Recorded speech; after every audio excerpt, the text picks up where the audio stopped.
వాక్య భాగం చూద్దాం. నిర్గమాకాండ గ్రంథము 12వ అధ్యాయము 15వ వచన భాగాన్ని మనం చూద్దాం. నిర్గమాకాండ గ్రంథము 12వ అధ్యాయము 15వ వచనాన్ని చదువుతున్నారు. జాగ్రత్తగా ఆలకిద్దాం. 7 దినములు పులియను రొట్టెలను తినవలెను. మొదటి దినమున మీ ఇండ్లలో నుండి పొంగినది పారవేయవలెను. దేవునికి స్తోత్రం కలుగును గాక. చూడండి, ఈ పులియని రొట్టెల పండుగ పస్కా పండుగను వారు ఆచరించే ముందు రోజు, ప్రారంభానికి ముందు రోజే ఏం చేయాలో తెలుసా? పస్కా పండుగ సిద్ధపరిచేటువంటి దినానికి ముందు రోజే వారు పులియని రొట్టెలు, పులిసినది ఏది కూడా వారి ఇంటిలో లేకుండా తీసివేయాలండి. ఈ దినం ప్రభు బల్లారాధనలో మనం పాలు పంపులు పొందుతున్నాం. 1 కొరింథీయులకు రాసిన పత్రిక 5వ అధ్యాయము 6వ వచనంలో చెబుతున్నాడు, క్రీస్తు అను మన పస్కా వధువు, నా పస్కా పశువు వధింపబడినది. ఆ పస్కా పశువును వధింపబడాలంటే ఇదిగో ఇక్కడ మాటను పౌలు భక్తుడు మనస్సులో పెట్టుకొని అక్కడ విషయాలు జ్ఞాపకం చేస్తూ కొరింథీలో ఉన్న సంఘానికి రాస్తున్నాడు. చూడండి, 1 కొరింథీయులకు రాసిన పత్రిక 5వ అధ్యాయము 7వ వచనం నుంచి చదవండి.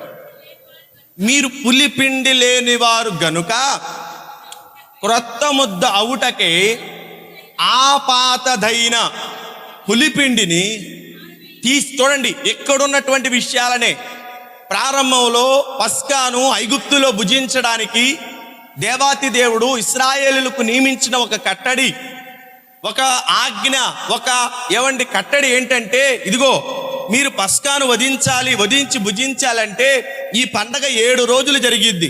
ఈ 7 రోజులు జరిగే ఈ పండగలో ప్రప్రథమంగా నీవు పాటించవలసినది, నీవు చేయవలసినది, నీలో ఉండకూడదు ఏంటో తెలుసా? పాతదైన పులిపిండి నీలో ఉండకూడదండి. పాతదైన పులిపిండి. ఆ పులిపిండి దేనికి సాదృశ్యం అంటే, పులిపిండి మొట్టమొదటిగా గర్వానికి సాదృశ్యం, అది దుష్టత్వానికి సాదృశ్యం. ఇంకా దాని గురించి చెప్పాలంటే పాపానికి, కపటానికి, ఇంకా అలాగే లోక ఆశలకు సాదృశ్యం. ఇశ్రాయేలీయులు ఈ యొక్క పస్కా పండగ ఆచరించే ఆ యొక్క ప్రారంభ దినాలు ఏం చేస్తారు తెలుసా? పస్కా పండగ వస్తుందంటే దానికి ముందు రోజంట వారు ఏం చేస్తారు తెలుసా? దీపం వెలిగించి ప్రతి మూలలో కూడా ఏం చేస్తారు తెలుసా? ఇంటి నలుదిక్కుల ప్రతి మూలలో కూడా ఈ పులిసిన పిండికి సంబంధించిన ఏ ఒక్క చిన్న ముద్ద గాని, ఆ పిండికి సంబంధించిన చిన్న రవ్వే గాని వాళ్ళ ఇంట్లో ఉండకుండా దీపం వెలిగించి ఇంటి నలుమూలల వారు పరిశీలిస్తారండి. ఎందుకు? దేవుడిచ్చిన ఆజ్ఞ ఇది. ఈ పస్కాను నువ్వు భుజించాలంటే, నువ్వు తినాలంటే నీలో పాతది ఉండకూడదు. ఆ పాతది పులిపిండి నీలో ఉంటే పస్కాను భుజించిన నీవు ఇశ్రాయేలు నుండి కొట్టివేయబడతావు. దేవుని ప్రజగా నీకు ముద్ర ఉండదు, దేవుని ప్రజగా నీకు అర్హత ఉండదు. ఒకవేళ పుట్టుకలో ఇశ్రాయేలుడేమో కావచ్చేమో కానీ నీలో ఆ పాత పులిపిండి ఉండటం ద్వారా దేవుని ఆజ్ఞను మీరి ప్రవర్తించిన నీ జీవితాన్ని బట్టి జనములో నువ్వు ఇశ్రాయేలుడు అయి ఉండొచ్చు, కానీ దేవునిలో నువ్వు ఇశ్రాయేలుడిగా నువ్వు ఉండలేవు. దేవుని లెక్కలో నువ్వు అన్యజనుడిగా మారిపోతావు. కాబట్టి ఏం చేయాలో తెలుసా? నీలో ఉన్న పులిపిండిని తీసివేయాలి. అందుకే ఇశ్రాయేలీయులు పండగ ఆచరించే ముందు దినాన ఇంట్లో ఉన్నటువంటి సామాలన్నీ బయటపడేసి, ఉదాహరణగా ఇంట్లో ఉన్న సామాలన్నిటిని బయటపడేసి, ఆ పిండికి సంబంధించిన పాత్రలే గాని, ఆ పిండిని కలిపే ఆ పాత్రలే గాని, కాల్చేటువంటి పెనమే గాని, ఏ ఒక్క వస్తువైనా సరే కలిపే ఆ యొక్క అద్దేటువంటి ఆ అట్ల కడ ఉంది చూసారా, దానితో మొదలు ఇంట్లో నలుదిక్కుల దుస్తులు, ఆ రోజు వండిన ఆ దుస్తుల మీద పడిన ఆ పిండి గాని, ఏ ఒక్క విషయంలో ఏ ఒక్క చోట గాని ఈ పిలిపిండిలో కొద్ది భాగమైన ఉంటే దేవుని ప్రజగా నేను ఉండను, ఈ పండగ నేను ఆచరించకూడదు, ఆ పండగలో వధింపబడిన ఆ పశువు నేను భుజించకూడదు అనేటువంటి భయం చేత వారు ఇల్లు నలుదిక్కుల వారు దీపం వెలిగించి అణువణువు పరిశీలిస్తారంట. దేవునికి స్తోత్రం కలుగునుగా. అణువణువు పరిశీలిస్తారంట. పరిశీలించి దానిలో కొద్ది భాగం ఏదైనా కనపడిందనుకోండి, ఎక్కడైనా కనపడిందనుకోండి, తీసుకువచ్చి మంట పెట్టి ఆ మంటల్లో దాన్ని పారేస్తారు. మంట పెట్టి ఆ మంటల్లో పారేస్తారు. పులిపిండి కొంచెం కూడా ఉండకూడదు, దాన్ని తగలబెట్టేయడమే, దాన్ని ఉంచకూడదు. నియమం, దేవుడు నియమించిన నియమం అది. ఇశ్రాయేలులకు దేవుడు నియమించినది పులిపిండి పదార్థములో ఏది కూడా నీలో ఉండకూడదని దేవుడు ఆజ్ఞ ఇచ్చాడు. కాబట్టి ఆజ్ఞ ఇచ్చిన ప్రకారం ఇశ్రాయేలీల్లో వారు చేయవలసిన విధానం ఏంటో తెలుసా? పులిసినది ఏదైనా కొంచెం కూడా వారిలో ఉండకూడదు. పులిపిండికి ఉన్న లక్షణం ఏంటో తెలుసా? అందరూ టిఫిన్లు చేస్తారుగా, పొద్దున పూట చేస్తారుగా, బజ్జీలు గారెలు ఏమండి ఇష్టమైనవి చేస్తారు కదా. వాళ్ళు ఏం చేస్తారు తెలుసా? కొంత భాగాన్ని రాత్రి పూట పులవ పెడతారు. ఆ రోజు పులవ పెడతారు. ఎందుకని? మరుసటి రోజు వేసేటువంటి ఆ యొక్క పిండిలో, కలిపిన పిండిలో ఈ పిండి కనుక వేసామనుకోండి, పిండి ఉబ్బిద్ది. అర్థమైందా? ఉబ్బిద్ది, పొంగిద్ది. ఈ పొంగిద్ది కాబట్టి పొంగిద్ది కాబట్టి రాత్రి పిండిని పొలియబెట్టి పొద్దున్న కలిపిన దాంట్లో దీన్ని కలుపుతారు. దేవుడు అంటున్నాడు, ఇక ఆ పొంగే పదార్థం నీలో ఉండకూడదు. అంటే ఆత్మీయంగా పొంగే పదార్థం దేనికి సూచన తెలుసా? గర్వపు హృదయానికి, అహంకారపు హృదయానికి వాక్యము సూచనగా ఉన్నది. ప్రియమైనటువంటి జాగ్రత్తగా వినండి, కొంచెం క్లుప్తంగానే నేను ముగిస్తాను, ఎందుకంటే మనకు బల్లక్రమం ఉంది కాబట్టి. పొంగే ఈ పులిపిండి ఏం చేస్తుందో తెలుసా? పొంగజేసిద్ది. ఈ పొంగే పదార్థం దేనికి సూచన తెలుసా? నీ ఆత్మీయ జీవితంలో గర్వానికి, అహంకారానికి, దేవుని ఎదుట గర్విష్ఠపు మనస్సుకు ఈ పొంగే పదార్థం సూచన. నీవు పొంగినది ఏది కూడా నీలో ఉంచుకోకూడదు. ఈ పొంగే పదార్థము నీలో ఉండి గర్విష్ఠుడిగా, అహంకారిగా, లోక సంబంధిగా నిన్ను మార్చి దేవునికి నిన్ను దూరం చేసిద్ది. ఏం చేయాలో తెలుసా? పులిసినది కాకుండా క్రొత్త ముద్దగా తయారైన ఆ ముద్దతోనే పిండి చేసి అప్పం చేసుకోవాలి. ఎందుకో తెలుసా? ఆ పదార్థానికి, అప్పుడే తయారు చేసిన పదార్థానికి పొంగే తత్వం ఉండదు, ఉబ్బే తత్వం ఉండదు. ఉబ్బే తత్వం ఉండదంటే ఆ తత్వం దేనికి గుర్తు? క్రీస్తు వారి శ్రమానుభవానికి, దీనత్వానికి. భక్తుడైనటువంటి జకర్యా రాస్తుంటాడు కదా, ఇదిగో నీ రాజు సాత్వికుడై దీనుడై గాడిద పిల్లదెక్కి ఆయన దీనుడయ్యాడు, ఆయన తగ్గించుకున్నాడు, ఆయనలో దీనత్వం ఉన్నది, ఆయనలో సాత్వికం ఉన్నది, ఆయనలో తగ్గింపు జీవితం ఉన్నది. ఆయనలో ఆ తగ్గింపు జీవితం ఉంది కాబట్టే ఆయన పరమునకు కొనబోబడి సమయములు వచ్చినవని ఎరిగి ఉండి ఏం చేశాడు తెలుసా? ఆయన నేల మట్టుకు దిగి తన పై వస్త్రాన్ని తీసి ఒక తువాలు నడుముకు కట్టుకొని శిష్యుల పాదాలు పాత్రలో పెట్టి ఆయన తన స్వహస్తాలతో శిష్యుల పాదాలను కడిగాడు. ఒక్కడ మంచోడన్న ఉన్నాడా? చెప్పండి. 12 మందిలో ఒక్కళ్ళైనా మంచోళ్ళు ఉన్నారా? ఒక్కళ్ళైనా యేసుక్రీస్తు ప్రభువారి చేత పాదాలు కడిగించుకునేంత తగ్గింపు జీవితం కానీ, మంచి లక్షణం కానీ, పరిశుద్ధమైన జీవితం కానీ ఒక్కరిలోనందా? బాప్తిస్మిచ్చి యోహాను తన వయసు బాల్యం మొదలుకొని అరణ్యంలోనే దేవుని స్వార్థను ప్రకటిస్తూ ఎంతగానో తను లోకానికి వేరుగా, పాపానికి వేరుగా జీవిస్తున్నటువంటి యోహాను భక్తుడే యేసుక్రీస్తు వారి రాకను గురించి చెబుతూ ఆయన చూస్తుంటున్నాడు, ఇదిగో ఆయన చెప్పుల వారి పుటకైనను నేను యోగ్యుని కానని తనను తాను దేవుని ముందు తగ్గించుకుంటే దేవుడేమో శిష్యుల ముందు తగ్గించుకున్నాడు. నీలో పొంగే పదార్థం ఎందుకు ఉండకూడదో తెలుసా? ఈ పొంగే పదార్థం వల్ల ఏం తెలియపరుస్తుందో తెలుసా?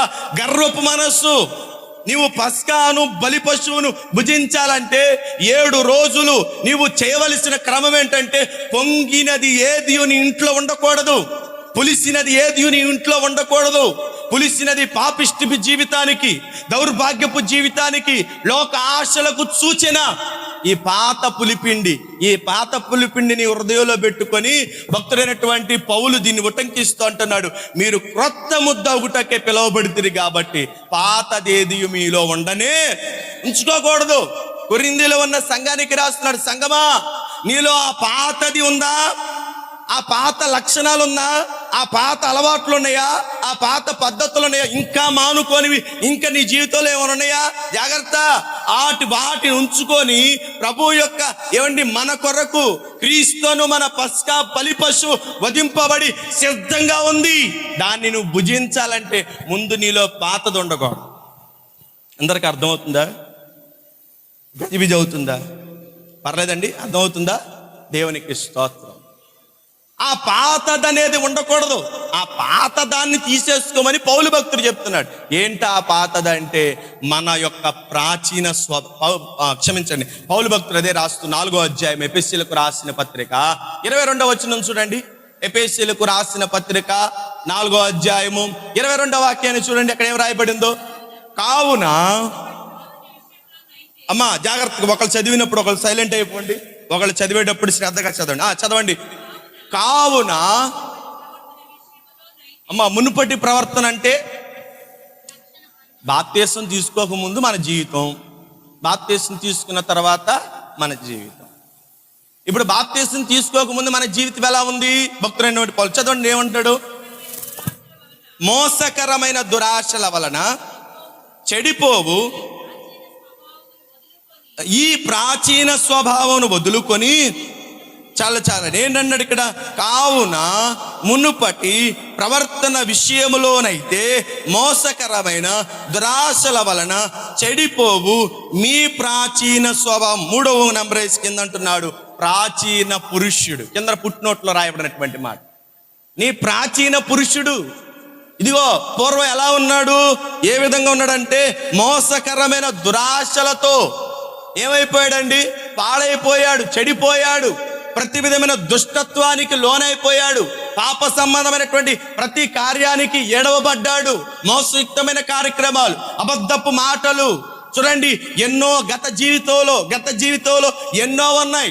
ఒక్కొక్క మాటకు వివరించుకుంటూ వెళితే ప్రియమైనటువంటి దేవుని ప్రజలారా, మన పూర్వపు స్థితి ఎంత దౌర్భాగ్యమైనదో. అందుకే ఓ భక్తుడు పాట రాస్తూ అంటాడు, ఏమంటాడు తెలుసా? పంది వలె పొర్లిన నన్ను, కుక్క వలె తిరిగిన నన్ను. ఏం చేశాడంటే, పంది వలె పొర్లిన నన్ను, కుక్క వలె తిరిగిన నన్ను, ప్రేమతో చేర్చుకొంటివి, ప్రేమారానికి స్తోత్రము, ప్రేమతో చేర్చుకొంటివి, ప్రేమారానికి స్తోత్రము. హల్లెలూయా. ఎలాంటి జీవితం అండి? పంది వలె పొర్లింది. ఇదే మాటను భక్తుడైనటువంటి పేతురు తన పత్రికలు రాస్తూ అంటున్నాడు, కడగబడిన పంది బురదకు తిరిగినట్లుగా. ఏమండి? కక్కిన వాంతుకు కుక్క వెనుక తిరిగినట్లుగా కడగబడిన పంది మరలా బురదకు ఆకర్షితులు. అవును, సామెత మనకు సరైనదే. పూర్వం మన జీవితం ఎలా ఉందో తెలుసా? కుక్కకున్న గుణమేంటో తెలుసా? కడుపు నిండా తింటది, అరాయించుకునే సమయానికి వచ్చేసరికి శక్తి కోల్పోయిన తర్వాత గడ్డి పరకను తిని వాంతి చేసుకుంటది. గడ్డి పరకను తిని వాంతి చేసుకుంటది. ఆ వాంతి చేసుకొని కక్కింది వదిలిపెట్టిద్దా? వదిలిపెట్టదు. ఏమండి? అందుకే సామెతల గ్రంథంలో రాయబడినటువంటి కుక్క ఆతృతగా తింటదంట, తన వాంతుని ఆతృతగా తింటదంట, విడిచిన దాన్ని, విసర్జించిన దాన్ని. పౌలు భక్తులు కొన్ని చోట్ల అంటాడు, మీ ప్రాచీన కక్కి వేశారు, మీరు విడిచిపెట్టారు, ఆ పాత దాన్ని వదిలిపెట్టారు. వదిలిపెట్టిన దాన్ని మరలా ఏం చేస్తున్నారు తెలుసా? దేవునికి స్తోత్రం. అందరికి అర్థమవుతుందా? నిద్ర అవుతుందా? దేవునికి స్తోత్రం కలుగును. ఇప్పుడు మీరు దాన్ని కక్కివేశారు, కక్కివేసిన దాన్ని మరలా ఏం చేయకూడదు? దాని జోలికి వెళ్ళకూడదు. పంది ఉంది, పందిని ఎంత శుభ్రంగా కడిగి పెట్టండి, ఎంత నీటిగా దాన్ని తయారు చేయండి, ఎంత విలువైన పరిమళ వాసాన్ని దానికి పూయండి, ఆ పరిమళ సుగంధాన్ని దానికి పూయండి. పూసిన తర్వాత దాన్ని మరలా వీధులకు తీసుకువెళితే అది ఏమనుకుంటుందో తెలుసా? పందికంట పరిమళ వాసన వెక్కసం అంట. అది అనుకుంటుందంటే, ఈ రోత వాసన, ఈ చండాలు నేను భరించలేకపోతున్నాను, ఈ పరిశుద్ధంగా ఉండడం నాకు నచ్చట్లేదు. ఏంటి ఒళ్ళంతా కడిగేస్తున్నారు, మంచి మంచి దుస్తులు వేస్తున్నారు, మంచి మంచి గుడ్లు కట్టుకున్నారు, తెల్ల బట్టలు అంట, సెంట్ అంట, ఈ వాసన నాకు అస్సలు నచ్చట్లేదు. ఆ పాన్ పరాకుల కంపు, ఆ బీడీల కంపు, సిగరెట్ల కంపు, మందు కంపు. ఏమండి? మందు ఎక్కువై వాంతులు కక్కుని ఆ వాంతులో బొరలాడి రోత చేసుకుంటారే, బూతు మాట్లాడి అసహ్యపు మాటలు మాట్లాడి ప్రజలు నిన్ను అసహించుకుంటారే. మునుపున్న జీవితంలో ఏవండి నీ యొక్క మాట, నీ పద్ధత, వైఖరి ఎదుటి వారికి నచ్చగా అసహించుకుంటారే. మరలా ఆ అసహ్యపు జీవితాన్ని కోరుకునే వాళ్ళలాగా మీరు ఉండకూడదయ్యా. ఆ పాతది మీలో ఉండకుండా చూసుకోమని పౌలు భక్తుడు నిర్గమాకాండ గ్రంథంలో దేవుడిచ్చిన ఆజ్ఞను ఉటంకిస్తూ కొరింథీలో ఉన్న సంఘానికి రాస్తారు. మీరు క్రొత్త ముద్ద అవటానికి పిలువబడ్డారు. మీరు క్రొత్త ముద్దగా ఉండాలని దేవుడు మిమ్మల్ని ఎన్నుకున్నాడు. ఈ క్రొత్త ముద్దలో పొంగేది ఉండదు, అంటే గర్వానికి తావుండదు, అహంకారానికి తావుండదు. నాకు ఉంది కదా, నేను తింటున్నాను కదా, నేను ఆస్తిపరుణ్ణి కదా, నాకు మేడలున్నాయి కదా, నాకు మిద్దెలున్నాయి కదా, నేను భక్తిపరుణ్ణి కదా అనుకోవటానికి లేదు. గర్వానికి తావు లేదు క్రీస్తు ప్రేమలో, గర్వానికి తావులేదు క్రీస్తు యొక్క మార్గంలో. గర్విష్ఠులు ఎవరు పరలోక రాజ్యానికి చేరలేరు. గర్వమనే గద్దెనెక్కి, గర్వమనే గుర్రాన్నెక్కి దమస్కు గుండా ప్రయాణం వెళుతున్న ఆ సౌలుని దేవుడు ఆపి గర్వమనే గుర్రాన్ని దింపి దీనునిగా మార్చి ఏమండి 2 ఖండాలు ప్రయాణం కూడా కాలిబాట మీద నడిపించాడు. అర్థమవుతుందా? కాలిబాట మీద నడిపించాడు. పూర్వం తన జీవితం ఏంటో తెలుసా? గుర్రం మీద ఎక్కడికి వెళ్ళాలన్నా గుర్రం మీద పరిగెట్టుకుంటూ వెళ్ళాడు. దమస్కు మార్గం వచ్చింది. ఆ దమస్కు మార్గం వచ్చిన తర్వాత దర్శనం ఇచ్చాడు, అక్కడ పడేశాడు అంతే. మరలా జీవితంలో గుర్రం ఎక్కల. అర్థమైందండి? మరలా జీవితంలో గుర్రం ఎక్కల, పడవెక్కాడు, నది ప్రయాణం చేశాడు, కాలిబాటను తిరిగాడు, ఎక్కడికి వెళ్ళినా చెప్పులు అరిగిపోయేటట్లుగా ప్రయాణం చేశాడు. ఆయన పౌలుని అడుగుదాం, పౌలా ఒక్కసారన్నా గుర్రం ఎక్కాలనిపించలేదా నీకు? ఒక్కసారన్నా గుర్రం ఎక్కాలనిపించలేదా? తోలి అలవాటు అయిపోయింది కదా. ఎప్పుడన్నా పాత జ్ఞాపకం రాలేదా నీకు? గుర్రాన్ని చూడగానే అతడు తిరిగిందంతా ఎక్కడ? రోమా సామ్రాజ్యంలో, ఆయా పట్టణాల్లో. అప్పుడున్నటువంటి వాహన సదుపాయాలన్నీ గుర్రాలే కదా. గుర్రాన్ని చూసిన ప్రతిసారి అబ్బా, ఆ రోజుల్లో నేను ఏం తిరిగేవాడిని, అసలు ఏం వెళ్ళేవాడిని, అసలు నేను గుర్రం మీద వెళ్తుంటే ప్రజలందరూ అమ్మో సౌలు వస్తున్నాడు భయపడి పరిగెట్టాడు. నా గుర్రం సెకిలింపు వినటంతోనే వాళ్ళందరూ జడుచుకుని చచ్చేవాళ్ళు. అరే పలానా సౌలు వస్తున్నాడు అనే మాట ఎవడి నోటనన్నా వినబడి, ఎవరి చెవులనన్నా వినబడితే ప్రజలందరూ పారిపోయారు. నా గుర్రపు నాడా సౌండ్ వినే ప్రజలు జడుచుకొని చచ్చేవాళ్ళు. కానీ ఇప్పుడు పౌలుకి గుర్రం నాడా సౌండ్ వినపడతలా. అర్థమైందా? ఈ గర్విష్ఠి మనస్సు ఎవరిలో ఉంటుందో దేవుడు అంటున్నాడు, వాక్యం అంటుంది, గర్విష్ఠుల యొక్క గర్వాన్ని అణిచి గద్దెని దింపుతాడంట ఆయన. దేవునికి స్తోత్రం. ఈ పొంగే పదార్థం ఉండకూడదు. పాతది అంటే పాత అలవాట్లు, పాత పద్ధతులు, ప్రాచీన స్వభావం. పొంగేది పులిపిండి అంటే పొంగే పదార్థం. ఈ పొంగే పదార్థం అంటే గర్విష్ఠి మనసుకు బలారథంలో పాలు పంపులు పొందుతున్నావు. ఇంకా ఏమైనా పాతది ఏదైనా నీలో ఉందా? ఇశ్రాయేలులు చేసే పని ఏంటో తెలుసా? పస్కా పండుగ రోజు, పస్కా పండుగ వచ్చిన రోజు, వచ్చే ముందు రోజు వారు చేసే పని ఏంటో తెలుసా? పులిసినది ఏదైనా బట్టలు అప్పుడప్పుడు ఏమండి పిండి అద్దేటప్పుడు బట్టలకు కూడా పడిద్ది కదండి. ఎంత ఒదికినా కానీ కొంచెం ఎక్కడో ఒకటి ఉండిద్ది కదా. ఒక ఉదాహరణ, మనం పాత్రలని శుభ్రంగా దోవేసి ఒకరోజు మనం పాలు కాసుకుందామని ఎప్పుడు పాలు కాసేటువంటి దాంట్లో పాలు కాస్తే పాలు ఇరిగిపోయి. ఎందుకు ఇరిగిపోయినాయి? దాంట్లో పూర్వం మనం మజ్జిగ కలిపెట్టి ఆ మజ్జిగని అట్ట పెట్టాం, కడిగాం కదా, దాన్ని శుభ్రం చేసాం కదా. ఏమండి ఆ సొబ్బనో ఈ సొబ్బనో విమ్మో రిన్నో ఆ నిమ్మకాయతో వచ్చింది అదేంటో అన్ని పెట్టి తోమాం, అయిపోయింది. తెల్లారి పొద్దున మళ్ళీ పాలు కాసాం, తాగే టయానికి చూస్తే పాలు ఇరిగిపోయినాయి. ఏంటంటే నువ్వు ఎంత గడిగినా కానీ ఆ పాతది ఆ మజ్జిగ చిన్న ముక్క దాంట్లో ఉన్న నువ్వు లీటర్ పాలుగాయి ఏమైందండి? ఇది నీ విశ్వాస జీవితంలో, భక్తి జీవితంలో భక్తుడైన పౌలు అంటున్నాడు, పాతది ఉండకూడదు. దేవుడిని పెట్టిన నియమం అది. ఈ నియమం ప్రకారం నీలో ఈ పాతది ఒకవేళ ఈ సంవత్సరపు మధ్యలోకి వచ్చావు, ప్రభు బల్లారాధన తీసుకుంటున్నావు ఈ యొక్క మాసంలో, ఒకవేళ ఇది నీ జీవితానికి తొలిది అని నేను అనను, కానీ ప్రియమైనటువంటి దేవుని ప్రజలారా, ఇది నీకు ఈ దినమే నీకు ఆఖరి రోజు అయితే నువ్వు తీసుకుంటున్నది నిన్ను మోక్షానికి చేర్చాలంటే ఇదిగో నీలో ఆ పాతది ఏమైనా ఉందేమో తీసేసుకుంటున్నావా? ఏమండి పులిపిండి కొంచెమున్నా చాలా. పులిపిండికున్న లక్షణం ఏంటో తెలుసా? అది అదృశ్యంగా వ్యాపించిద్దండి.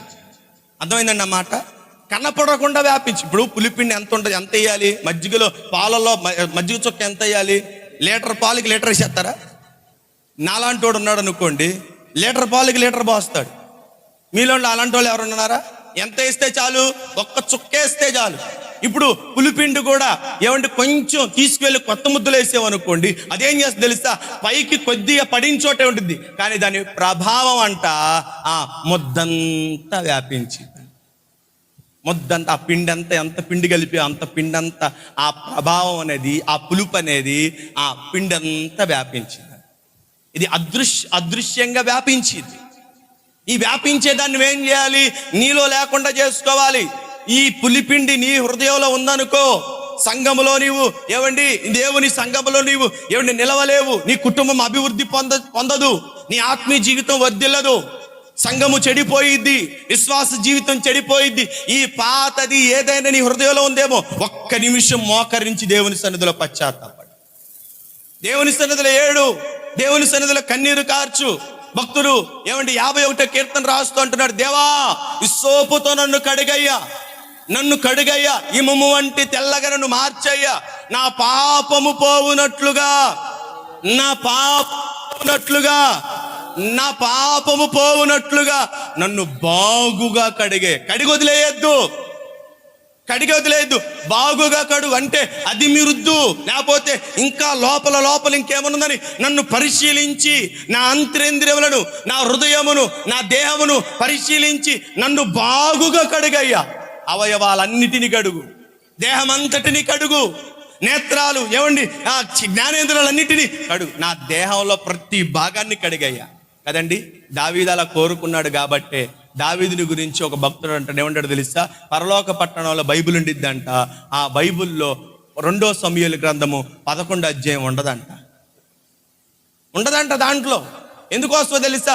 దావీదు తన జీవితంలో ఆ పాతది ఏమంటే తన జీవితాన్ని పాడు చేసేదాన్ని, తన జీవితాన్ని అపవిత్రపరిచేదాన్ని, తన కుటుంబాన్ని పతనం చేసిన దాన్ని కన్నీటితో దేవుని సన్నిధిలో ప్రాధేయపడ్డాడు. దేవుడు ఏం చేశాడు తెలుసా? లేకుండా చేశాడు.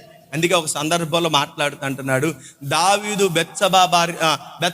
ఉరియా భార్య అయిన బెత్సబాతో చేసిన ఆ ఒక్క తప్పు తప్ప మరి ఏదీ లేదు దావీదులో. నేను లోపాన్ని ఎంచి చూపించడానికైనా, దావీదులో తప్పెంచి చూపించడానికైనా ఆ ఒక్కటి తప్ప, ఆ ఒక్కటి మినహాయిస్తే దావీదు జీవితం నా దృష్టిలో నెంబర్ 1 పర్ఫెక్ట్గా బ్రతికాడయ్యా నా జీవితం. అందుకే దావీదుని దేవుడు సింహాసనం ఎక్కించి ఏమంటే అందలం మీద కూర్చోబెట్టి దావీదుతో ఒక వాగ్దానం చేశాడు, దావీదా భూమి ఉన్నంత కాలం నీ సింహాసనాన్ని నేను స్థిరపరుస్తా, ఇది నా నిబంధన, నా ప్రామిస్, ఇది నేను చేస్తున్నాను, నేను చేశానంటే అది ఎన్నటికీ మారిపోదు. చేశాడు వాగ్దానం. అలా బ్రతికితే అలా బ్రతకాలండి, అలా జీవించాలండి. ఇంకెంతకాలం పాతదాన్ని పెట్టుకుని ఊరేగుతూ ఉంటావు? లోక సామెత ఉంటుంది, కనకపు సింహాసనమున సొనకమును కూర్చుండబెట్టిన వెనకటి గోలమేళ. బంగారపు సింహాసనం వేసి, బంగారపు కిరీటం పెట్టి, బంగారపు వస్తువులు తొడిగి సింహాసనం మీద కుక్కను కూర్చోబెట్టిన దాని గుణమేంటో తెలుసా? అపవిత్రమైనది కనబడితే తినటానికి మాత్రం ఆగదంట కదా. దేవుడు మనకేం చేశాడు? రాజులైన యాజక సింహాసనం వేసి కూర్చోబెట్టాడు. మనందరం ఏమంటే పుట్టుకతో రాజులు కాకపోయినా నమ్ముకోవడం వల్ల రాజులు అయిపోయాం మనం. అవునా? నిజమా? నా ఇంకా డౌట్గా చదువుతున్నారు. దేవునికి స్తోత్రం కలుగునగా. మనం పుట్టుకతో రాజులు కాకపోయినా 2వ జన్మలో మనం రాజులు అయిపోయాం. అందుకే భక్తుడు అంటున్నాడు, భూమి మీద 2 సార్లు జన్మిస్తే ఒక్కసారి చేస్తావంట. అర్థమైందా? నువ్వు భూమి మీద 2 సార్లు జన్మిస్తే ఒక్కసారి చేస్తావు. అదే ఒక్కసారి జన్మిస్తే 2 సార్లు చేస్తావు. అర్థమైన వాళ్ళు చేతులు పైకి ఎత్తలు చెప్పండి. అర్థం కాకుండా ఉన్న వాళ్ళు కూడా చేతులు పైకి ఎత్తండి. దేవునికి స్తోత్రం కలుగునుగా. భూమి మీద 2 జన్మలు. మొదటి జన్మ తల్లి గర్భం నుండి, 2వ జన్మ పశ్చాత్తాపం ద్వారా బాప్తిసం ద్వారా జన్మించే జన్మ. అందుకే యేసు క్రీస్తు ప్రభువారు నికోదేముతో అంటున్నాడు, ఏమంటున్నాడు? ఒకడు క్రొత్తగా జన్మించాలి. ఈ జన్మ తల్లి గర్భం నుంచి వచ్చింది కాదు, తన నుండి తాను పుట్టేది. అలా పుట్టిన వాడిది 2వ జన్మ. ఒక్కసారి భూమి మీద 2 సార్లు జన్మిస్తే ఒక్కసారి మరణం. నీకు మరణం అంటూ లేనేలే కదా. క్రీస్తు యేసునందు విశ్వాసం ఉంచువాడు మరణంలో నుండి ఇక దాటిపోతాడు. ఇక మరణం ఉండదు. ఇక ఒకే మరణం. భౌతికంగా భూమి మీద కన్ను మూస్తే పరలోకానికి చేరిపోవడమే. అదే భూమి మీద కనుక ఒక్కసారి జన్మిస్తే 2 సార్లు చావాలి. మొదటి మరణం భౌతికంగా లోకాన్ని విడిచిపెట్టడం, రెండో మరణం పాపులతో పాటు రావటమే రెండవ. ఏ మరణం కావాలి? ఎన్ని మరణాలు కావాలి? ఏమండి? దేవునికి స్తోత్రం. హల్లెలూయా. దగ్గర చెప్దామా? ఏమండి? ఎన్నిసార్లు నీ మాట అంటే బాధపడతారేమో, మొదటి వారంలోనే తగులుకున్నట్టు సావడం గురించి అని. ప్రియమైనటువంటిది, క్రైస్తవుడు ఆధ్యాత్మికంగా ఏమండి ఆలోచించాలే కానీ భౌతిక విషయాల మీద ఆలోచన ఉండకూడదు. భూమి మీద నువ్వు 2 సార్లు జన్మిస్తే, పశ్చాత్తాపం అనేది, మారు మనస్సు అనేది నీ హృదయంలో కలిగితే, నీవు క్రొత్త జన్మెత్తితే, క్రొత్త ముద్ద అవితేనే ఒక్కసారే చావు. నీ రెండోసారికి చావు లేదు. నీకు ఎల్లప్పుడూ నిత్యము యుగయుగాలు దేవునితో జీవించే భాగ్యం. సదాకాలం ఆయన సన్నిధిలో మనం నిలిచి ఉంటామండి. ఎప్పటి వరకు? భూమి మీద అయితే మనకు 60-70 సంవత్సరాలు. కానీ ఆ పరలోకానికి వెళ్ళిన తర్వాత మన వయసు ఎంతో చెప్పండి? మన వయసు ఎంతో చెప్పండి? ఆదామును తయారు చేసిన తర్వాత దేవుడు ఎన్ని వయసులో పుట్టించాడు? ఆదామును దేవుడు పుట్టించినప్పుడు ఎంత వయసులో పుట్టించాడు? ఆదాముకు వయసు లేదు, ఆదాముకు యవ్వనం లేదు, ఆదాముకు బాల్యం లేదు. ఆదాము వయస్సు ఏమండి పుట్టించినప్పుడు ఒకటే వయసు. కానీ పాపం చేత మారబడిన తర్వాత అతనికి వృద్ధాప్యం వచ్చింది. కానీ దేవుడు మనకేమిచ్చాడు తెలుసా? బాల్యం ఇచ్చాడు, యవ్వనం ఇచ్చాడు, నడి వయసు ఇచ్చాడు, వృద్ధాప్యం ఇచ్చాడు. ఈ 4 జన్మలు మనకిచ్చి ఆదాము వలె మీరు కాకుండా ఉండడని చెప్పి దేవుడు ఏం చేశాడు తెలుసా? మనకు కొత్త జీవితాన్ని ఇచ్చాడు. ఆదాము వలె మనం మారకూడదని. ఆదాముకి ఏమి లేదు? బాల్యం లేదు. ఆదాముకి ఏమి లేదు? యవ్వనం లేదు. ఆదాముకి ఏమి లేదు తెలుసా? వృద్ధాప్యం. కానీ ఆదాము అవిధేయుడుగా మారడం వలన వృద్ధాప్యం వచ్చింది, వృద్ధాప్యంలో మరణం వచ్చింది. కానీ క్రైస్తవ జీవితంలో దేవుడు మనకేమిచ్చాడు తెలుసా? ఆదాము వంటి జీవితం కాకుండా బాల్యము, యవ్వనము, నడి వయస్సు, వృద్ధాప్యం. అంతేనా? నేను కొత్త లెక్కలేమని చెప్తున్నానా? లేదుగా. దేవునికి స్తోత్రం. హల్లెలూయా. ఈ 4 జన్మల్లో మనం దేవునికి ఎంత ఇష్టలుగా బ్రతికేట్టు భాగ్యమో కదా. బాల్యం అంటున్నాడు, బాలుడు నడవవలసిన త్రోవలో నేర్పించాడు. నడి వయసు యవనం వచ్చింది.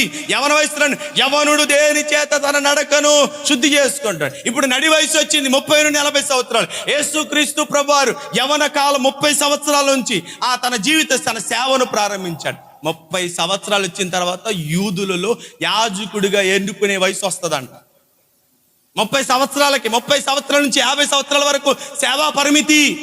యూదుల కాలమాన ప్రకారం 30 సంవత్సరాలు వచ్చినంటే యూదుడిగా, యాజకుడిగా పని చేయడానికి అర్హత వచ్చింది.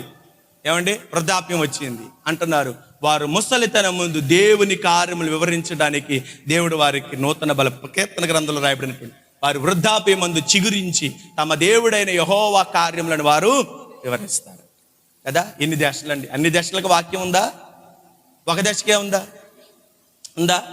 ఏదో తెలియక చెప్తున్నాను, అర్థం చేసుకోవాలి. దేవునికి స్తోత్రం. అన్ని దశలకు ఉందా? అన్ని దశలకు వాక్యం ఇచ్చాడు దేవుడు. ఎందుకని చెప్పాలి?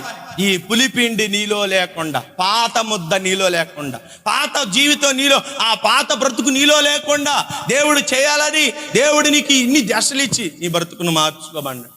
ఏమండి? కొంతమందికి యవ్వనం వచ్చినా అంటారు చూసారా, అది రాదు. జ్ఞాపకం దేవుని యొక్క ఇచ్చిన వయస్సును దేవుని కొరకు వాడకుండా లోకపు యొక్క కార్యక్రమాల కొరకు వారు వాడుతుంటారు. నీకు ఏ వయసులో ఉన్న ఒక్కసారి జ్ఞాపకం చేసుకో. దేవుడు నీకు ఇచ్చిన ఈ ఆయుష్కాలాన్ని దేవుని కొరకు బ్రతకాలి, దేవుని కొరకు వాడాలి. అందుకే భక్తుడైనటువంటి పేతురు పౌలు అంటున్నాడు, ఏమన్నాడంటే, మిగిలి ఉన్న ఈ కాలము మనుజాశలను అనుసరించక మనం ఏం చేయాలి తెలుసా?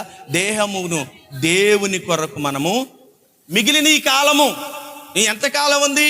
భక్తుడైనటువంటి మోషే అన్నాడు, దేవా నా దినం ఎంత నీ చెప్పు, నా దినములు ఎంత, పరిమాణం ఎంత చేసి బెత్తడంత చేశాడంట. నా దినముల పరిమాణం నాకు తెలుపు. దావీదు అంటున్నాడు, దేవా నా దినములు లెక్కించుట నాకు నేర్పించయ్యా. భక్తులు వారు దేవుణ్ణి అడిగారు, నా దినముల పరిమాణం ఎంత, నా జీవిత కాల పరిమితి ఎంత పెట్టావయ్యా? అంతవరకు కూడా మిగిలిన ఈ జీవితం నీకు ఇష్టడుగా బ్రతకడానికి కృప చూపయ్యా అని దేవుని సన్నిధిలో ప్రాధేయపడి. సంగమా, క్రీస్తును మన పస్కా బలి పశువును భుజించడానికి మనం సిద్ధంగా ఉన్నాం. యేసుక్రీస్తు వారు పస్కా పండుగ రోజు ఏమండి ఆయన భోజనము చేస్తుండగా రొట్టెను పైకెత్తి ఇదిగో నా శరీరం అన్నాడు. ఇదిగో ఏమండి ఆయన పాత్రను పైకెత్తి ఇదిగో నా రక్తం అన్నాడు. ఇది క్రొత్త నిబంధన, మీ అందరి కొరకు నేను చేయబో త్యాగానికి ఇది గుర్తు, ఇవి గుర్తని ఆ రోజు పస్కా భోజన పిందులో ఆయన ఆ యొక్క కార్యక్రమాన్ని మొదటగా ఆయన ప్రారంభించి ఏమండి శిష్యుల ద్వారా సంఘం ద్వారా ప్రపంచానికి ఆయన ఈ ఆజ్ఞను జరిగించమని చెప్పాడు. ఇప్పుడు దాన్ని భుజించాలంటే మొదట మనలో ఏముండకూడదో తెలుసా? లిపిడ్. ఆ మాట మరొకసారి చదవండి. ఏది? 1 కొరింథీయులకు రాసిన పత్రిక, మీరు అతిశయపడుట మంచిది కాదు, పులిసిన పిండి కొంచెమైన మీరెరుగరా, మీరు పులిపిండి లేనివారు గనక క్రొత్త ముద్ద అవుటకి తీసి పారవేయుడి. అంతేకాక క్రీస్తు అను, ఇప్పుడు ఎవరంటండి ఈయన? క్రీస్తు అను మన పస్కా పశువు వధింపబడెను కనుక. చూడండి మనం నిన్నటి కాలం మనం విన్నాం కదా. ఇప్పుడు ఏమంటున్నాడు పౌలు భక్తుడు? ఆది కాలంలో ఏమండి ఐగుప్తు దేశంలో ఇశ్రాయేలీయుల మధ్య వధింపబడిన గొర్రె పిల్లకుని క్రొత్త నిబంధన కాలంలో క్రీస్తు శిలువలో త్యాగమైనటువంటి క్రీస్తు వారికి వంతన చేసి ఏమండి దాన్ని అన్వయిస్తూ భక్తుడైనటువంటి పౌలు చెప్తున్నాడు, ఆనాడు ఐగుప్తు దేశంలో జరిగిన ఆ బలి కార్యక్రమము ఇదిగో యేసుక్రీస్తు వారి ద్వారా కల్వరి శిలువలో నెరవేర్చబడింది. వారైతే భౌతికంగా ఒక జంతువును వధించారు, కానీ ఇక్కడ క్రీస్తు మన కొరకు చనిపోయాడు. ఈయనే పస్కా బలి పశువు. ఆలోచిస్తే యూదులు పస్కా పండుగ చేసే సమయంలో ఏ రోజు ఆ జంతువును బలిస్తారో, ఏ సమయాన సరిగ్గా ఆయన శిలువ మీద తన ప్రాణం అప్పగించే సమయమును ఆ బలి పశువు ప్రాణం విడిచే సమయమును రెండు ఒకే సమయంలో జరిగినాయి అంట. యూదుల ఆచారం ప్రకారం పస్కా పండుగ అయిన తర్వాత యేసుక్రీస్తు వారిని చంపుదామని నిర్ణయించుకున్నారు. అయ్యా మేము పండగలో ఉన్నాం, పండగలో ఉన్నప్పుడు ఈ కార్యక్రమాలు జరగకూడదు, పండగ అయిపోయిన రోజు ఒకటి వస్తుంది, ఆ రోజున మనం ఈ యొక్క కార్యక్రమం జరపాలి. లేఖనముల ప్రకారం యేసుక్రీస్తు వారు మరణించవలసిన సమయము అదై ఉండగా వారు మార్చాలని ప్రయత్నం చేశారంట. కానీ ఏమైందో తెలుసా? వారు అనుకున్న దానికి మినహాయించి పస్కా పండుగ రోజే ఆ పండుగలో ఆ బలి యొక్క పశువు వధింపబడి అక్కడ పేక తెక నరకడం, ఇక్కడ ఆయన ప్రాణాలు పెట్టడం రెండు ఒకే సమయంలో జరిగింది. అంటే దానికి సూచన క్రీస్తే మన కొరకు వధింపబడిన పస్కా పశువు. ఆయన మన కొరకు వధించబడ్డాడు, మన కొరకు ప్రాణం పెట్టాడు. ఆది కాలంలో ప్రజలు నిర్గమకాండంలో ఇశ్రాయేలు ఐగుప్తులో ఉన్నప్పుడు వారి విమోచన కొరకు ఒక పశువు ఎలాగైతే బలి అయిందో, ఇదిగో ఈనాటి కాలంలో మన విమోచన కొరకు రాత్రికాల సమయం అనేకమైన విషయాలు విన్నాం కదా. టైం చాలా తక్కువ ఉండటం వల్ల క్లుప్తంగా అటు ఇటు కొంచెం క్లుప్తంగా చెప్పుకుంటూ వచ్చాను. ప్రియమైనటువంటి దేవుని సంగమ, ఈయన మన పస్కా బలి పశువు అంటున్నాడు పేతురు భక్తుడు. ఏమంటున్నాడు తెలుసా? వెండి 1వ అధ్యాయం 1 పేతురు రాసిన పత్రిక 1వ అధ్యాయం 19వ వాక్యంలో రాయబడినటువంటి మాట చదవండి. అనగా నిర్దోషమును నిష్కలంకమునగు గొర్రె పిల్ల వంటి క్రీస్తు రక్తము. చూడండి అక్కడ ఆ మాట అక్కడ పెట్టి నిర్గమకాండ గ్రంథంలో 12వ అధ్యాయంలో చూడండి 5వ వచనంలో రాయబడినటువంటి మాట. నిర్గమకాండ గ్రంథము 12వ అధ్యాయము 5వ వచనంలో చూడండి, ఆ గొర్రె పిల్లను భుజించుటకు ప్రతి వాని భోజనమును పరిమితిని బట్టి వారిని లెక్కింపవలెను, నిర్దోషమైనది. పౌలు భక్తుడు పేతురు భక్తుడు ఏమన్నాడు అక్కడ? నిర్దోషమైనది, నిష్కలంకమైనది. నిర్గమకాండ గ్రంథంలో నిర్దోషమైనది అంటే అక్కడ ఉన్నటువంటి గొర్రె పిల్లకు ఏ లక్షణాలు ఉండాలో అది క్రీస్తు వారిలో నిరూపించబడ్డాయి. అవునా? అంతేనండి. అక్కడ ఉన్నటువంటి గొర్రె పిల్ల వధింపబడాలంటే దానికి కొన్ని లక్షణాలు ఉండాలి. ఏ లక్షణం అంటే నిర్దోషమైనది. దాంట్లో కలంకం ఉండకూడదు, అపవిత్రత ఉండకూడదు. ఏ విషయంలో చిన్న అపవిత్రత కూడా దానిలో కనపడకూడదు. నిర్దోషమైన దాన్ని ఎంచుకొని ఆ ఎంచుకున్న దానిని ప్రజల మధ్యకు తీసుకుని వచ్చి ప్రతి కుటుంబానికి లెక్క చొప్పున ప్రతి కుటుంబం నిమిత్తం నిర్దోషమైన ఒక గొర్రె పిల్ల, ఏడాది మగ గొర్రె పిల్ల వధింపబడి ఆ గొర్రె పిల్ల రక్తమును గుమ్మముల మీద గవిల మీద వేస్తే ఆ గుమ్మముల మీద వేయబడిన ఆ గొర్రె పిల్ల, నిర్దోషమైన గొర్రె పిల్ల రక్తమును చూచిన సంహారికుడు దాటి వెళ్ళిపోతాడు. ఇప్పుడు యేసుక్రీస్తు ప్రభువారు సిలువలో త్యాగమయ్యేటప్పుడు ఆయనలో ఏ లోపమైనా కనపడిందా? పేతురు అంటున్నాడు, ఆయనలో ఏ పాపం లేదు, ఆయనలో ఏ అపవిత్రత లేదు, ఆయనలో ఏ కలంకం లేదు, ఆయనలో ఏ మచ్చ లేదు. లోకానికి సవాలు విసిరాడు, నాలో పాపముందని నిరూపించగలరా, నాలో తప్పుందని నిరూపించగలరా? ఇదిగో వధింపబడిన ఆ గొర్రె పిల్లే, ఇదిగో ఈనాటి క్రైస్తవ లోకములో సిలువలో వేలాడుతున్న క్రీస్తు యేసు ప్రభువారే ఆ పస్కా బలి పశువు. ఆయన మన కొరకు వధింపబడ్డాడు. అక్కడ ఇశ్రాయేలు ప్రజలకు ఒక్కరి నిమిత్తమే విమోచన కొరకు, వారి ప్రాణాల యొక్క క్షేమం కొరకు ఆ బలి పశువు అయితే ఈ బలి పశువు ఏంటో తెలుసా? లోకమంతటి కొరకు విమోచనను, లోకమంతటి యొక్క రక్షణ కొరకు ఒక్కసారి వధించబడ్డాడు ఆయన. దేవునికి స్తోత్రం కలుగును. మనసారా చెప్పండి, అర్థమైన వాళ్ళు నిండు మనసుతో చెప్పండి, దేవునికి స్తోత్రం కలుగునుగాక. ఆయన ఇదిగోండి అక్కడ ఉన్నటువంటి ఆ ఏడాది గొర్రె పిల్ల, ఇదిగో ఇప్పుడు మనం చూస్తున్నామే కల్వరి సిలువలో మన కొరకు ప్రాణం పెట్టి, మన కొరకు రక్తం చిందించి, ఇదిగో చేతులు చాపి, ఏమండి అటుపక్క ఒక చేతికి మేకు, ఇటుపక్క ఒక చేతికి మేకు, కాళ్లకు రెండు కలిపి ఒక మేకును కొట్టి, ఏమండి నిలవలేక ఆధారమేమీ లేక 3 మేకుల మీద వేలాడుతున్నాడే, ఆయనే మన పస్కా బలిపశు. ఆయనే మన బలిపశు. మన నిమిత్తం, మన పాపముల నిమిత్తం బలి అయిన దేవుడు, మన అపరాధముల నిమిత్తం బలి అయిన దేవుడు. మనము దేవుని ఉగ్రత నుండి తప్పించబడాలని, దేవుని శిక్షను తప్పించబడాలని లోకములో దుర్నీతిపరులైన వారు దేవుని ఉగ్రతకు పాత్రులై ఉండగా, మనము కూడా ఆ సమూహంలోనే ఉండగా క్రీస్తు రక్తం మనల్ని ఏం చేసిందో తెలుసా? దేవుని ఉగ్రత నుంచి మనల్ని తప్పించింది. దగ్గరగా చెప్పండి, మేన్ అని మీరే కొనుక్కుంటారు ఎందుకు? ఆ గట్టిగా చెప్తే ఎదట వాళ్ళకన్నా ప్రోత్సాహం వచ్చింది. దేవునికి స్తోత్రం కలుగునుగాక. దగ్గరగా చెప్పండి, దగ్గరగా చెప్పండి. ఎవరి కోసమో ఈ జనుల కోసమే, ఈ జగతి కోసమే సిలువలో సాగింది యాత్ర. కరుణ నీ దయగల పాత్ర, సిలువలో సాగింది యాత్ర. కరుణ నీ దయగల పాత్ర, పాలు కారు దేహం పైనైనా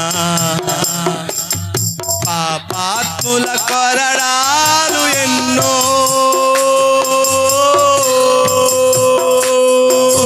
పాలు కారు దేహం పైన నిండు మనసుతో పాడు. ఎన్నో నాట్యమాడినాయి, నడి వీధిలో నడిపాయి. నాట్యమాడి నడి వీధిలో నడిపాయి. నాట్యమాడినాయి, నడి వీధిలో నడిపాయి. నోరు తెరువలేదాయి ప్రేమ, పగులు పలుకలేదాయ ప్రేమ. నోరు తెరువలేదాయ ప్రేమ, మధులు పలుకలేదాయ ప్రేమ. అందరూ కలిసి పాడదాం. ఎవరి కోసం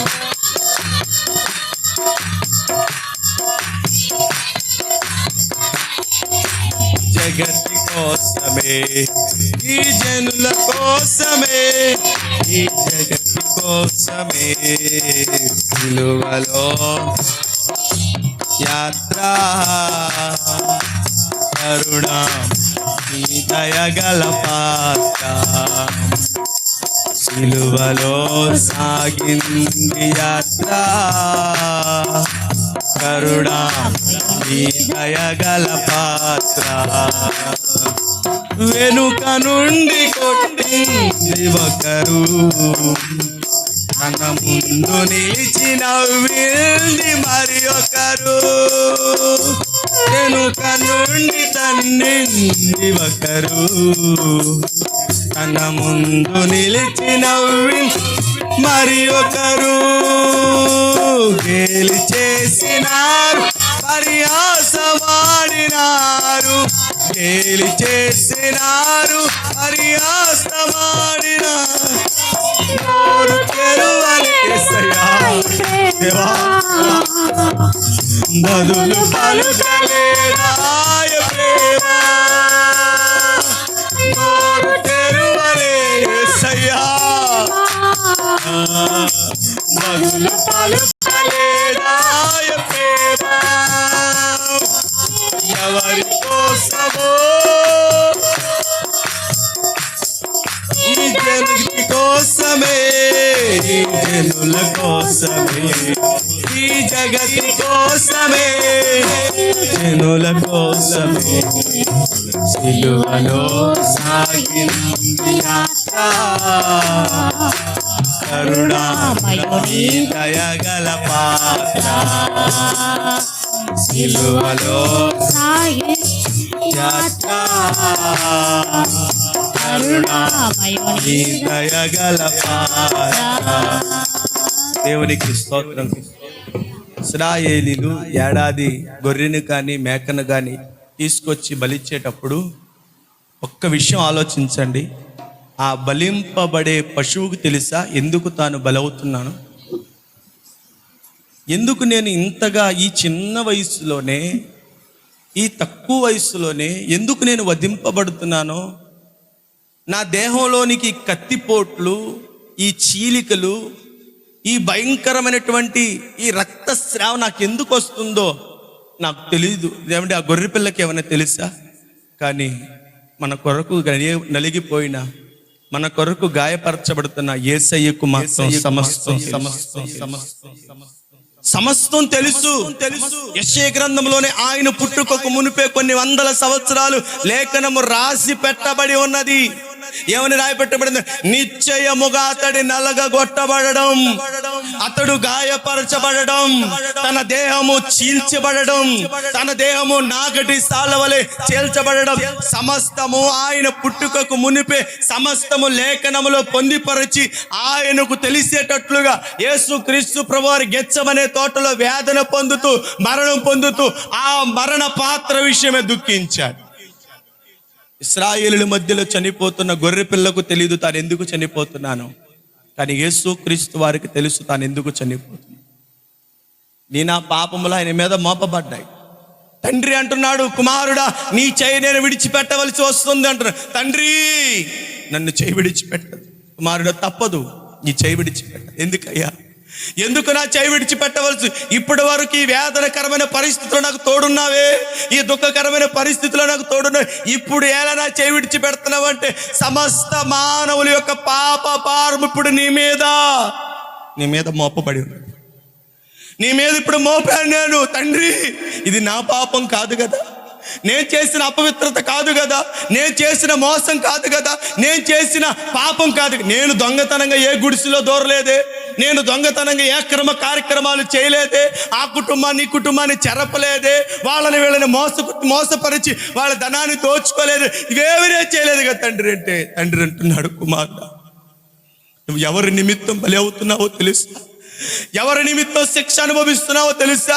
ఎవరి నిమిత్తం నువ్వు ఈ త్యాగం చేస్తున్నావు? మనుషుల కోసమయ్యా తండ్రి, మనుషుల కోసం ఇంత త్యాగం చేస్తే నువ్వు నా చేయి విడిచిపెట్టాలంటే మనుషులందరి పాపం ఆయన మీద మోపబడి ఆయన సిలువలో పలికిన ఒక మాట, తండ్రి నా చేయిని ఎందుకు విడిచిపెట్టి కదా.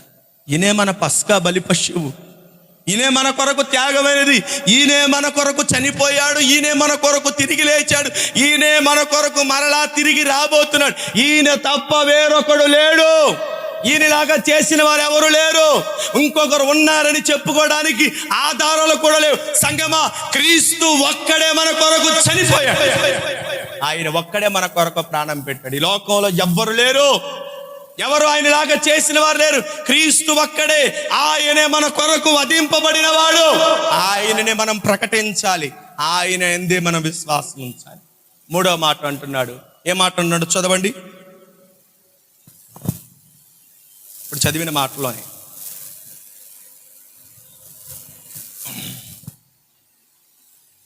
కొరింథీయులకు రాసిన పత్రిక, అంతేకాక వధింపబడెను గనుక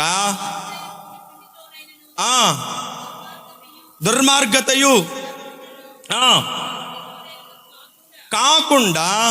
ఇప్పుడు చూడండి ఏ విధంగా మనం ఈ పస్కాను ఆచరించాలి, ఏ విధంగా మనకి పస్కాని మనం భుజించాలంటే నిష్కాపట్యమును సత్యమును పోలిన పులి అని రొట్టెతో మనం ఈ పండగ చేయాలి. నిష్కాపట్యం అంటే చూడండి, శుద్ధమైన పవిత్రమైన హృదయంతో తీసుకోవాలంటే ఈ బలలో మనం పాల్పొంపులు పొందాలంటే ఇదిగో మన కొరకు వధింపబడిన క్రీస్తుని మన పస్కా పశువుని మనం భుజించాలంటే ఏ విధంగా ఉండాలో తెలుసా? పులి అని పిండితో కాకుండా, పాత ముద్దతో, పాత స్వభావంతో కాకుండా ఇప్పుడు ఎలా ఉండాలో తెలుసా? నిష్కాపట్యమైనటువంటి నిష్కాపట్యముతోను సత్యముతోను మీరు ఈ పండగను ఆచరించాలి. నిష్కాపట్యం అంటే హృదయ పవిత్రత, హృదయ పవిత్రత. సత్యం అంటే దేవుని వాక్యం. దేవుని వాక్యంలో మనం నడుస్తూ మన హృదయాన్ని పవిత్రపరుచుకొని, పవిత్రపరచబడిన చేతులతో, పవిత్రపరచబడిన దేహముతో, వాక్యం చేత, ఉదక స్నానం చేత కడగబడిన మన హృదయాలతో, మన దేహముతో దేవుని బల్లలో మనం పాల్పొంపులు పొందాలి. అర్థమైందా? అర్థం కాలేదా? మరి బిగ్గరగా హల్లెలూయా చెప్పాలిగా. దేవునికి స్తోత్రం. ఎలా తీసుకోవాలో తెలిస్తే బలను, ఎలా పాల్పంపులు పొందాలో తెలుసా? నిష్కాపట్యము అంటే హృదయపు పరిశుద్ధత ఉందా? ఇదన మిమ్మల్ని ప్రభు పేరట అడుగుతున్నాను. నేనేదో నీతిమంతున్నని, పరిశుద్ధున్నని, మీకంటే 2 ఆకులు ఎక్కువ తిన్నానని కాదు. దేవుడిచ్చిన గొప్ప ధన్యత. నేను ఈ స్థితిలో నిలబడటానికి దేవుడు నన్ను ఎన్నుకున్నాడు. ఆయన నన్ను మార్చాడు. ఆయన నాకు క్రొత్త జన్మను, క్రొత్త జీవితాన్ని ఇచ్చాడు.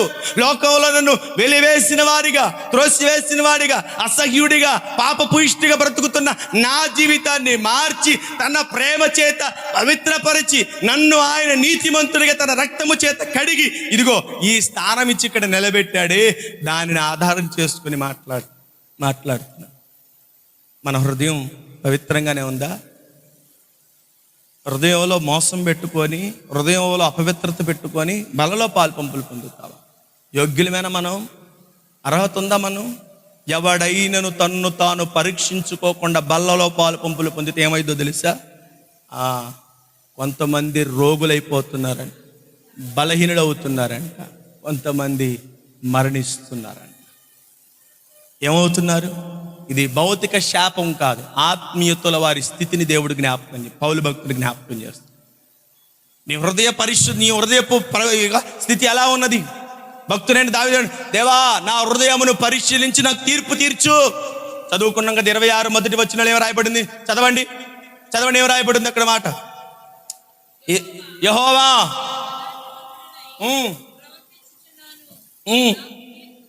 నాకు తీర్పు తీర్చుము.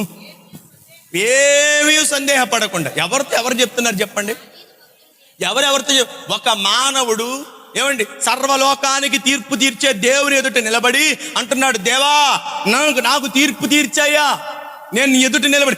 ఏవి సందేహించుకో. పలానా దావీదు పలానని ఒకవేళ ఆలోచిస్తావేమో. ఏం ఆలోచించమా. నా నడవడికలో, నా ప్రవర్తనలో, నా పైన వచ్చిన పైన ఏమంటాడు? పైన వచ్చి నుంచి చూడమ్మా పక్కన. దాని తర్వాత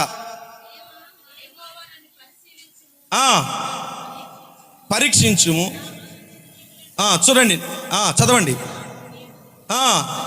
ఏమన్నాడు చూడండి. నా అంతరేంద్రియాలంటే ఏంటి చెప్పాలి? మీరు చెప్పండి. అంతరేంద్రియాలంటే ఒకటే ఉందా? అన్నీ కదా. అంతరేంద్రియాలంటే ఏంటి? లోపట ఉన్న అవయవాలు మొత్తం వాటిని చెప్తున్నాడు. అలాగే తన హృదయాన్ని కూడా, అవయవాలలో కూడా ఏవైనా పాపం ఉన్నా కూడా ఏం చేయమన్నాడు? తీర్పు తీర్చు. తీర్పు తీర్చు. నాకు నన్ను పరిశీలించి, నన్ను పరీక్షించి, నా అంతరేంద్రియాల్లోను నా హృదయంలోను ఏమన్నా పరిశీలించి.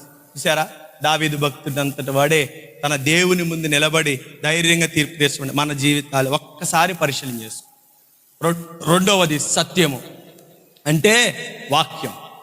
వాక్య ప్రకారంగా జీవిస్తూ వాక్య ప్రకారం మన అడుగులు సరి చేసుకోవాలి. సంగమా, ఈ పస్కా బలి పశువును మనం భుజించాలంటే మనము ఈ రీతిగానే భుజించాలి. ఏ రీతిగా భుజించకూడదని చెప్పాను? పాతదైన పులిపిండి. పాతది అంటే నీ వెనుకటి జీవితం, పులిపిండి అంటే గర్విష్టిపు మనస్సు. ఇవి నీలో ఉండకూడదు.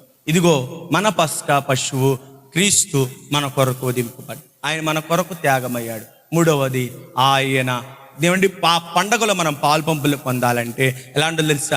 నిష్కాపట్యమును సత్యమును అని పులియన్ని పిండుతో మనం ఏం చేయాలి తెలుసా? పండగను మనం ఆచరించాలి. ఇది క్రైస్తవుడికి నిరతము జరగవలసిన పండగ. యూదులకి ఏడాదికి ఒక్కసారే వచ్చింది ఈ పండగ, కానీ క్రైస్తవులకి ఏంటో తెలుసా? నిత్యం, ప్రతినిత్యం పండగ. దేవునికి స్తోత్రం. ప్రతినిత్యం పండగే.